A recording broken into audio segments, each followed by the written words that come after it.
Hi hello ನಮಸ್ಕಾರ ಎಲ್ಲರಿಗೂ.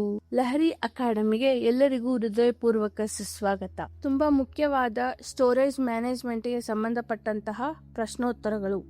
ಮೊದಲನೆಯ ಪ್ರಶ್ನೆ, ಯಾವ ಉಪಕರಣವನ್ನು ಶಾಶ್ವತವಾಗಿ ಡೇಟಾ ಸಂಗ್ರಹಣೆ ಮಾಡಲು ಬಳಸುತ್ತೇವೆ?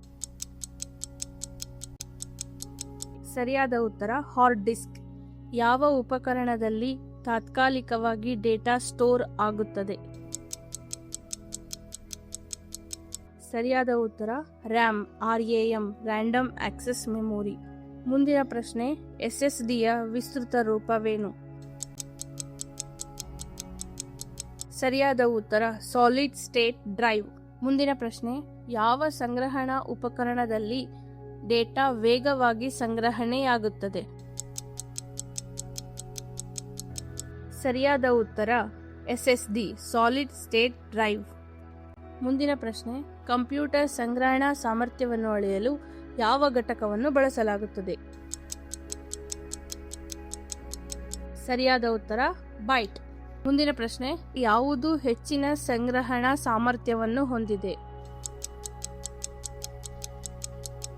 ಸರಿಯಾದ ಉತ್ತರ ಟೆರಾಬೈಟ್. ಮುಂದಿನ ಪ್ರಶ್ನೆ, ಡಿಸ್ಕ್ ಡಿಫ್ರಾಗ್ಮೆಂಟ್ನ ಉದ್ದೇಶವೇನು?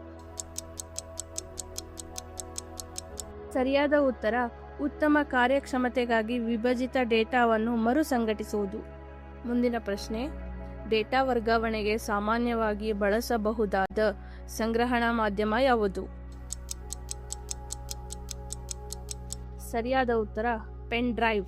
ಮುಂದಿನ ಪ್ರಶ್ನೆ, ಯಾವ ರೀತಿಯ ಮೆಮೊರಿ ವಿದ್ಯುತ್ ಇಲ್ಲದಿದ್ದರೂ ಮಾಹಿತಿಯನ್ನು ಉಳಿಸಿಕೊಳ್ಳುತ್ತದೆ? ಸರಿಯಾದ ಉತ್ತರ ROM ರೀಡ್ ಓನ್ಲಿ ಮೆಮೊರಿ. ಮುಂದಿನ ಪ್ರಶ್ನೆ, ಬ್ಯಾಕಪ್ ಸ್ಟೋರೇಜ್ನ ಮುಖ್ಯ ಉದ್ದೇಶವೇನು?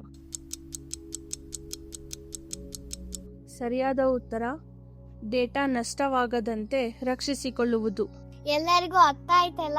ತುಂಬಾ ಸುಲಭ ಇದೆ ಅಲ್ಲ? ಹಾಗಾದ್ರೆ ಎಲ್ರೂ ನಮ್ಮ ಲಹರಿ ಅಕಾಡೆಮಿ ಯೂಟ್ಯೂಬ್ ಚಾನೆಲ್ನ ಲೈಕ್ ಮಾಡಿ, ಶೇರ್ ಮಾಡಿ, ಸಬ್ಸ್ಕ್ರೈಬ್ ಮಾಡಿ. ಧನ್ಯವಾದಗಳು.